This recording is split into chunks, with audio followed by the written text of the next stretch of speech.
प्यारे बच्चों नमस्कार।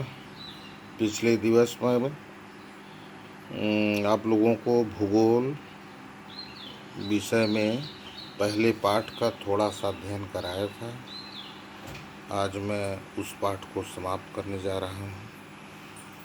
आपका पहला पाठ है पृथ्वी की आंतरिक संरचना। इसमें मैं आपको बताया था कि पृथ्वी की आंतरिक संरचना के अंतर्गत इसको 3 भागों में बांटा जा सकता है। ऊपर वाले भाग को भूपर्पटी कहते हैं। इसका भिन्न भिन्न स्थानों पे मोटाई भिन्न भिन्न प्रकार से है। जैसे समुद्र की तलहटी में इसकी मोटाई कम है, पहाड़ों पे इसकी मोटाई ज़्यादा है, समतल भूमि पे इसकी मोटाई औसतन 29 किलोमीटर है।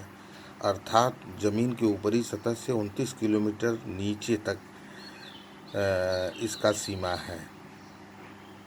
इस भूपर्पटी में सिलिका और एल्युमिनियम की मात्रा बहुतायत पाई जाती है, इसलिए इसको हम सियाल भी कहते हैं। दूसरा आंतरिक संरचना के अंतर्गत है मैंटल।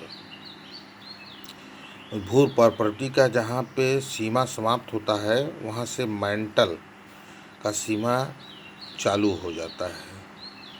तो मैंटल में भी 2 परतें पाई जाती हैं।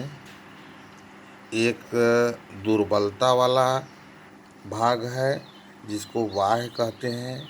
यहाँ पदार्थ लिक्विड मात्रा में, जो मैंटल में ऊपरी सतह है वो लिक्विड है अर्थात तरल है। उसके बाद वाला जो निचला हिस्सा है वहाँ पे ठोस है। इस भाग में सिलिका और मैग्नीशियम बहुत मात्रा में मिलता है, इसलिए इसको मैंटल को हम सीमा भी कहते हैं। तीसरा भाग है क्रोड। क्रोड में बाह्य क्रोड और आंतरिक क्रोड। जो बाह्य क्रोड है वह तरल पदार्थ के रूप में है और जो आंतरिक क्रोड है वो ठोस पदार्थ है। इसमें इस भाग में निकिल और लोहे की मात्रा ज़्यादा मिलती है, इसलिए इस भाग को क्रोड को हम नीफे के नाम से भी जानते हैं। अब आगे आपको पढ़ाएंगे सैल। सैल क्या है? सैल चट्टानों को सैल कहते हैं। जो हमारा चट्टान है ये खनिज मिश्रण के पदार्थ से बना है, ये सैल है। सैल कितने प्रकार का होता है? 3 प्रकार का होता है। आग्नेय सैल। आग्नेय सैल उसे कहते हैं जो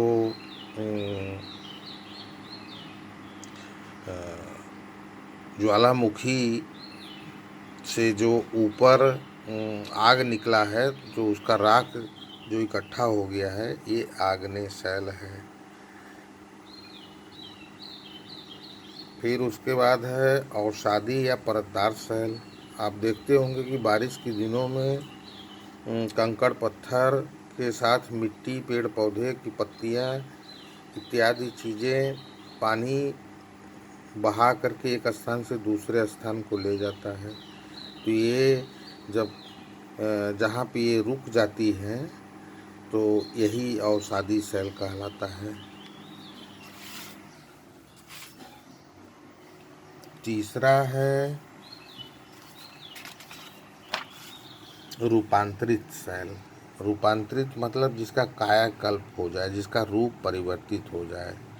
रूपांतरित सैल, जैसा कि शब्द रूपांतरण से पता चलता है कि वे चट्टानें अन्य चट्टानों के रूप परिवर्तन के फलस्वरूप निर्मित होते हैं। तो इस प्रकार सैल 3 प्रकार के होते हैं। पहला आग्नेय सैल, दूसरा परतदार सैल, तीसरा रूपांतरित सैल। इसका आप अध्ययन कर लीजिए। हम इसके बारे में आपको अगले दिन प्रश्नोत्तरी कराएंगे।